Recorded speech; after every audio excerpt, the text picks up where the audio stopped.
Hi there, it's Gabrielle Nicolai from SpeechKids, where we teach little kids to talk and help parents understand their little kids. And today we are talking to Magui Moreno. Hi, Magui. Thanks for being here. Hi, Gabrielle. So delighted to be able to chat to you. I'm so glad.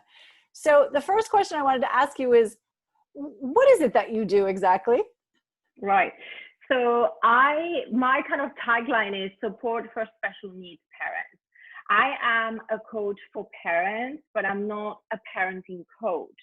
And the subtle difference here is that I work exclusively with the parents. It's usually the moms, to be honest with you. But I do also, I'm open to working with dads as well, and I have.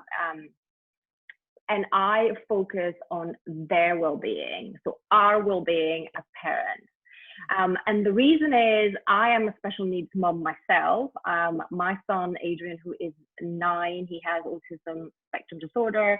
He was diagnosed just after he turned 4. And at the time of his diagnosis, I happened to be retraining.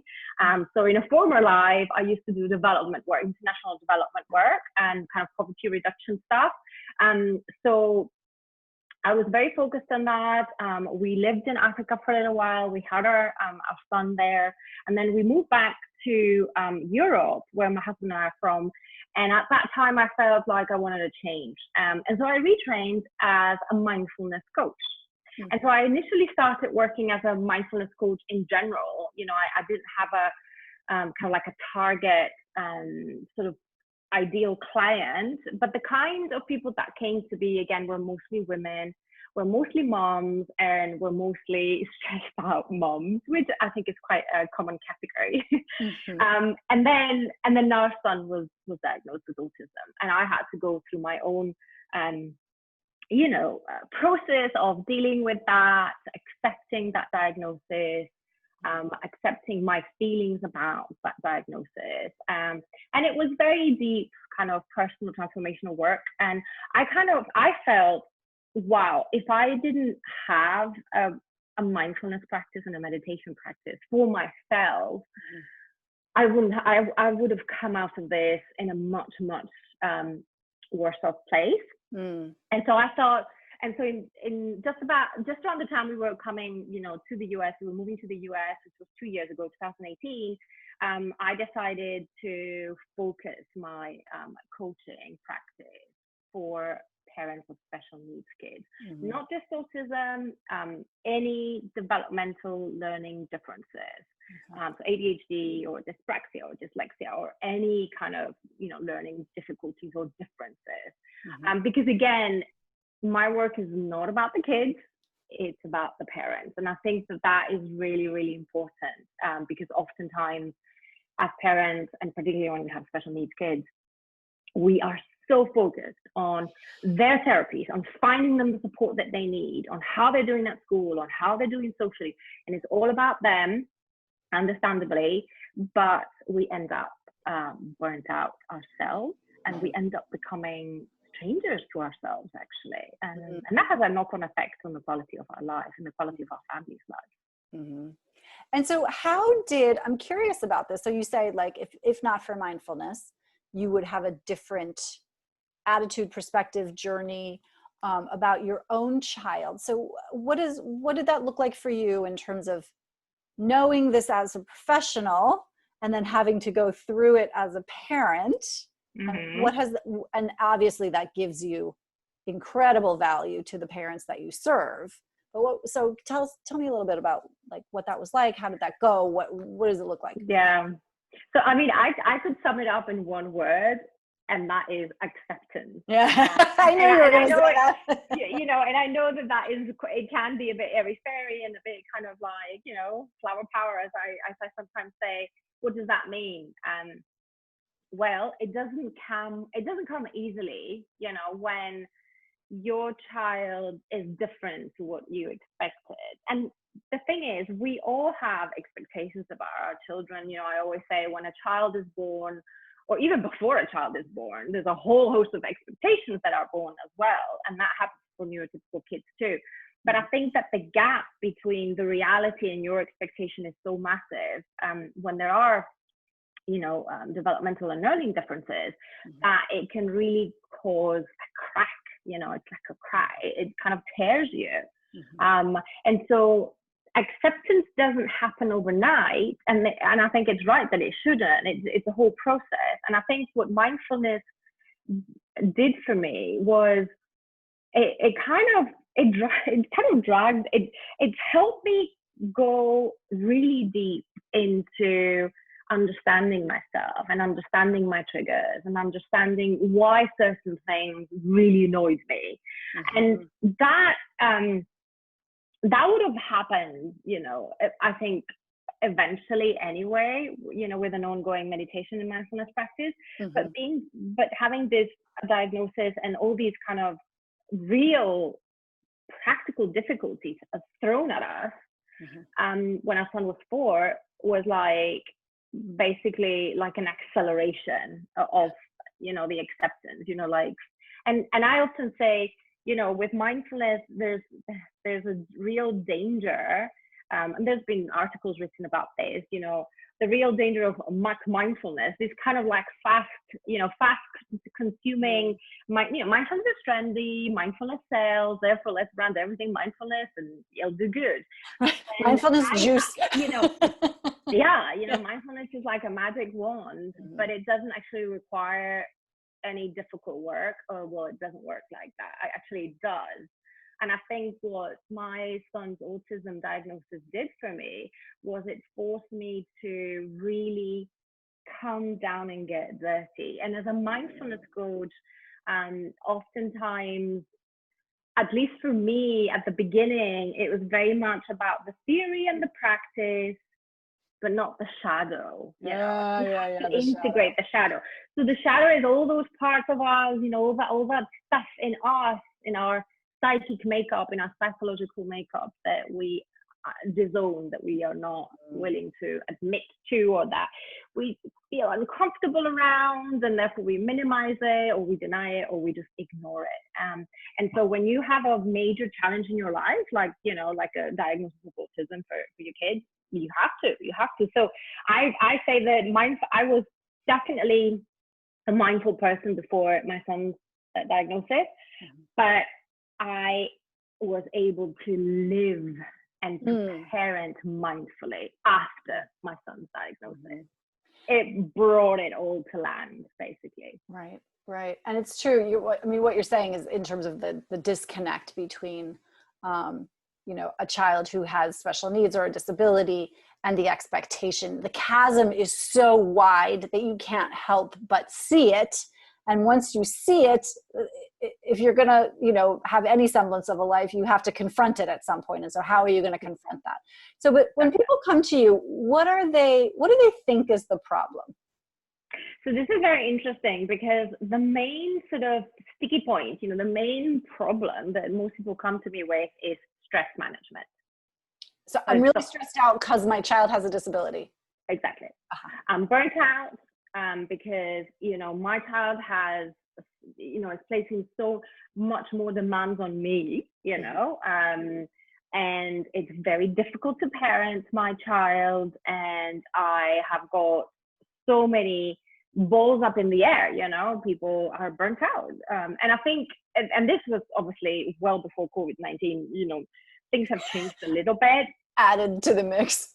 Exactly. It's made it, in some instances, more challenging because of the close proximity and the fact that we're living with each other 24/7. So, before I used to get moms who were very stressed out, but at the same time, and this is also quite a common thing, were feeling very guilty that they weren't doing more. Yeah. So it was like a very unhealthy sort of loop that's very difficult to get out of, because on the one hand you're constantly feeding your stress response and not managing it well, but on the other hand you are also constantly criticizing yourself for not doing more, for not being a different parent, for not being more patient, for not understanding your child. So all, so it's like you project all the stuff that's in you that you kind of need to work on, I guess. You project it onto your child and you say, oh, it's because my child is difficult, or because my child is different, or because my child has additional support needs. But on the other hand, you're not letting yourself off the hook either. So you keep coming back to, but I'm not doing a good job, but I need parenting tips, but I need to, you know, calm down. I need to manage my stress better, et cetera, et cetera. But it's an, you know, it's a self fulfilling kind of prophecy loop thing, you know, that just keeps feeding on itself. And you put those things on your child and you hate those things about your child, but what you hate about your child is actually what you hate about yourself, and then you're stuck. You are, because the thing that's really fascinating about the mindfulness piece is by becoming aware of your own interpretation of reality, by becoming aware of your own emotional and mental patterns of interpretation and of response, you are able to slowly, I mean, I'm not saying this is, again, overnight, very slowly undo the way you interact with reality, including your child, including your spouse, including other family members. And so you're not attempting to change the relationship, you're not attempting to change the other person, you're attempting to transform you. And in doing that, you definitely see transformation in both the relationship as well as the other person, you know, your child. But it takes time. I mean, it's not a, you know, again, it's not a quick win fix, you know. Yeah.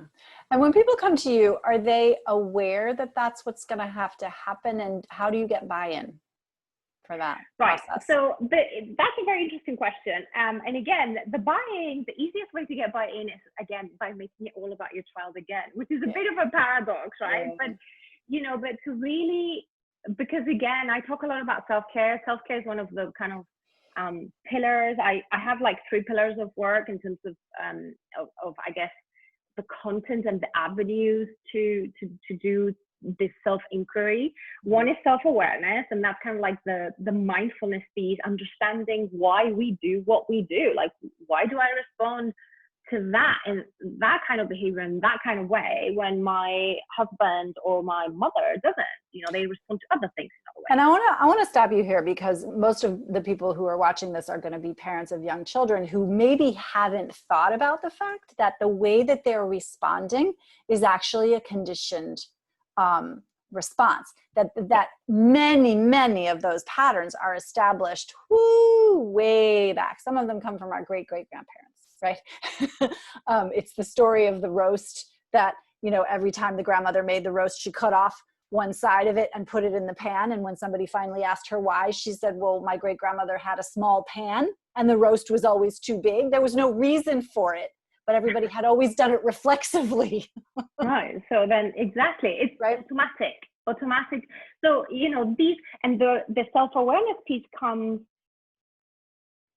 to make aware all these automatic processes, you know, that oftentimes when we stop and think, but why do I do it like this?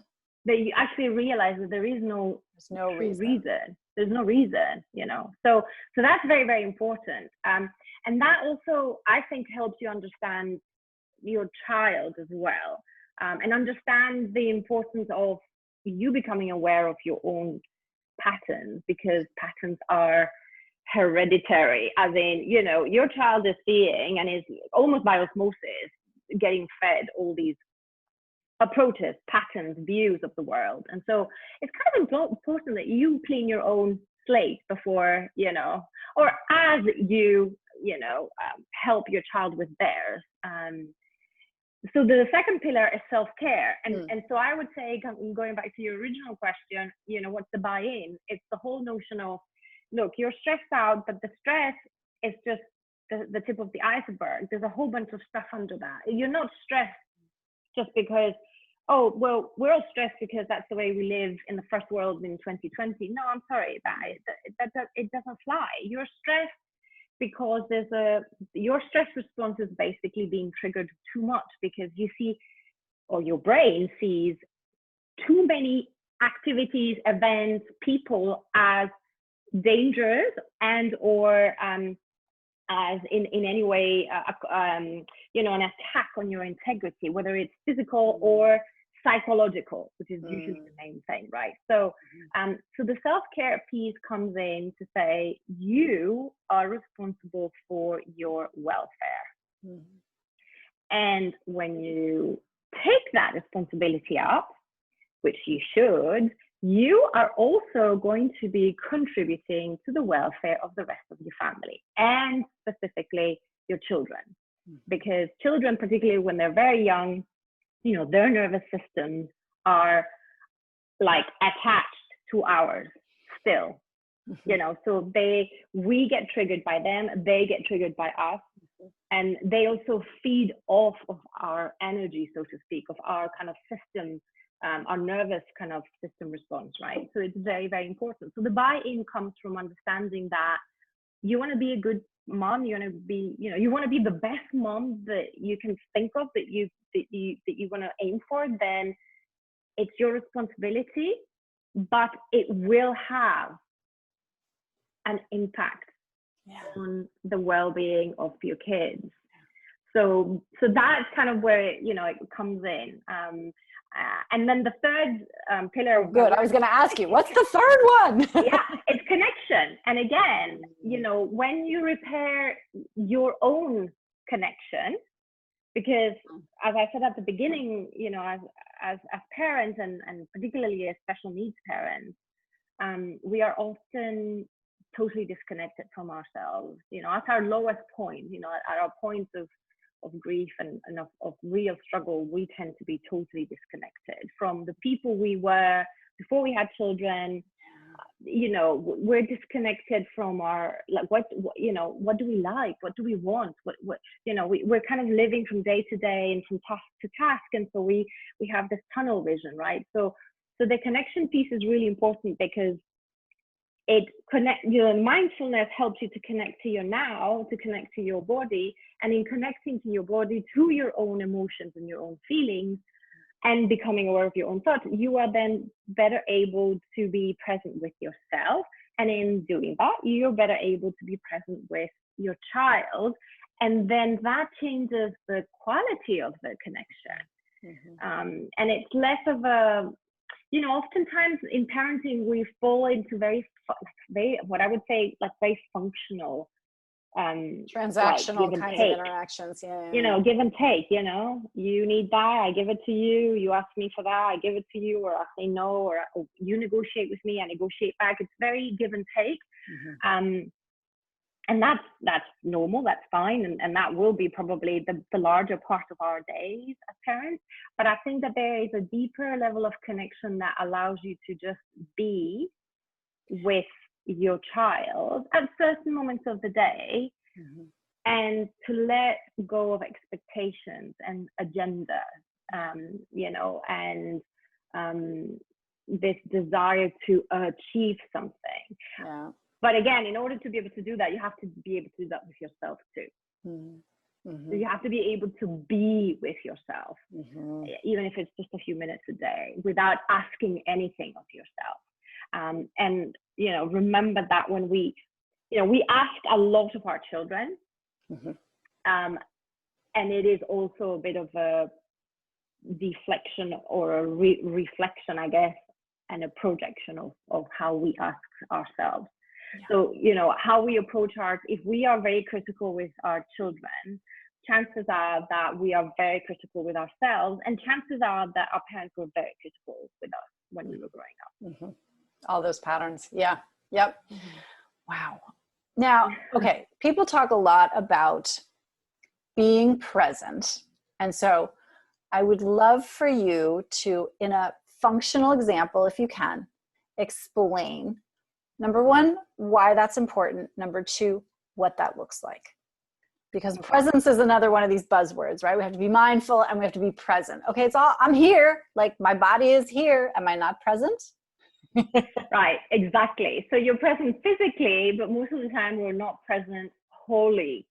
So our bodies may be in the room, but our minds are not and our emotions are maybe jerking us around, or we might be really caught up in a particular, if it's a particularly strong emotion, which means dealing with that.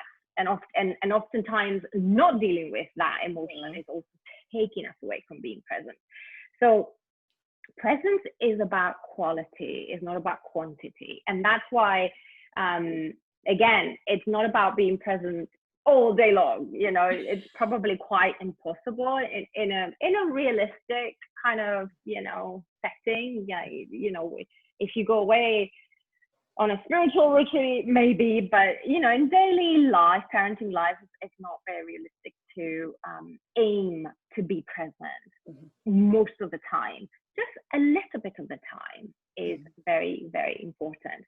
And that requires being in the now. So being aware that, for instance, I'll give you an example from a couple of hours ago. I was in the paddling pool with my son, and oftentimes he's a very, very sociable kid. He's also an only child, so he oftentimes will request that either his dad or I are with him because he just loves to have people around. So he wanted to go into the pool, and I said, okay, let's get our swimming costumes on, our swimming suits on, and he said, will you come in with me? I said, yeah, sure.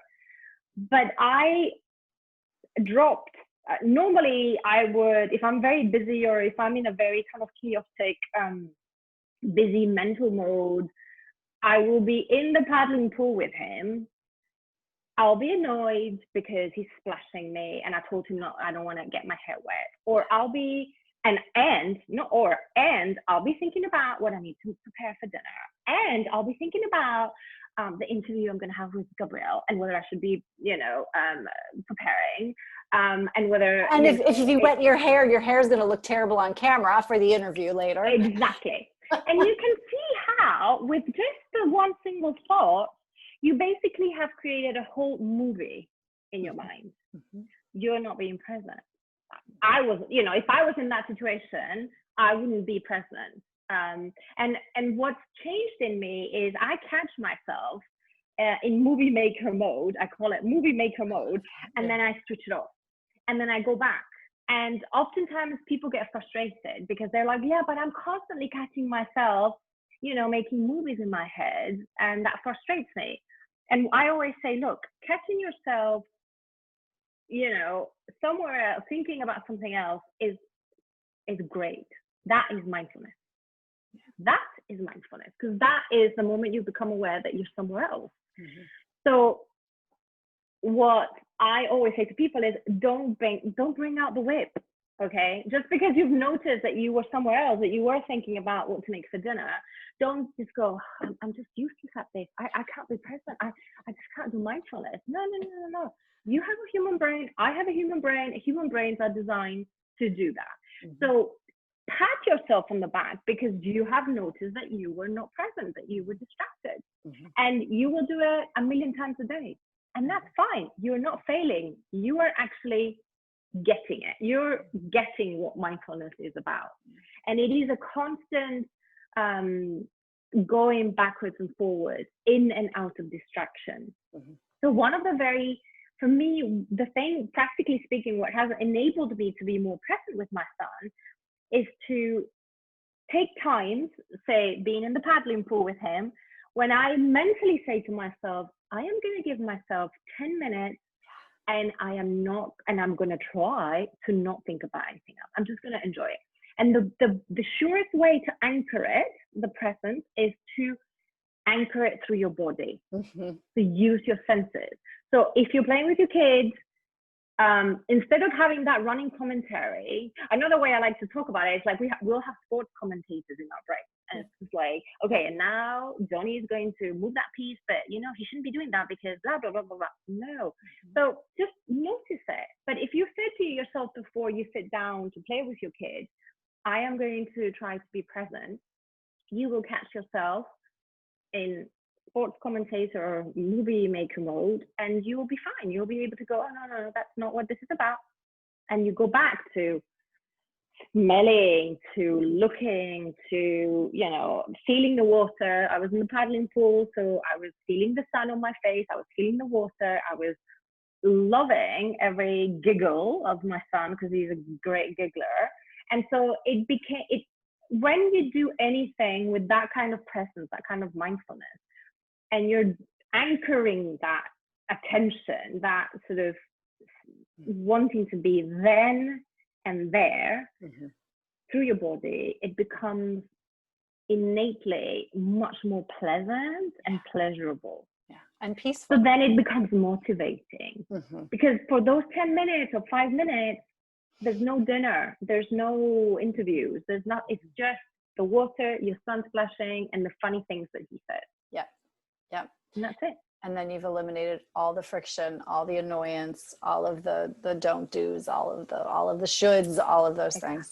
Yeah, exactly. And your son, in this instance, I can tell you, he was giggling a lot because he's having a great time because we were playing silly games like, you know, London Bridge, like with my legs, you know, and he was just loving it. So again, I didn't have to invest in, I need to find a good pool game for him to do, to ask me to, you know, to engage. No, it was just, you know, you also as a parent, I think you're better able to tap into your own creativity and your own playfulness. Yeah. Particularly when we're with our children. Yeah. So it's like giving your inner child a permission slip to actually show up. Yeah. Oh my gosh. People will often say, you know, like I'm not a very playful person. I think you know, from my teens and all the way up until my 40s, I have been such a kind of serious person that my inner child has kind of been relegated to the triple basement down there. And so I've been trying to be present with my kids so that I can also be present with my inner child, you know, and it just becomes so much more fun. It's fun. That's what it makes everything. Yeah, exactly. And it just makes everything more easygoing. Yeah. You know, there's not as much struggle, and therefore there's less opportunities for the stress response to get triggered. Yeah. Oh my gosh, we're going to leave it there. This was so much fun. Thank you, Magui. If people want to get a hold of you, how do they do that? Right. So I'm most active on Instagram, and my username is Mindful Autism Mama. And I also have a website, which is maguimoreno.com. I am actually originally Spanish, so my website is both in English and Spanish. I do have a podcast, but it's in Spanish. So, and I have a blog in English. So I've got the two kind of avenues going on. Okay. The one thing I did want to mention, if people are interested in the full self-care piece, is that I have a 4-part free audio series, very short audios. They're all under 10 minutes, so you can listen to them on the go. And it gives you some very practical tips and pointers to really help you reframe what self-care is and what it might not be for you, and to help you prioritize it, you know, in kind of realistic and practical ways. So that can be downloaded from my website. So. Perfect. And all of that will be in the notes below, wherever this is appearing. And thank you so much. Thank you, Gabrielle. I've loved chatting to you.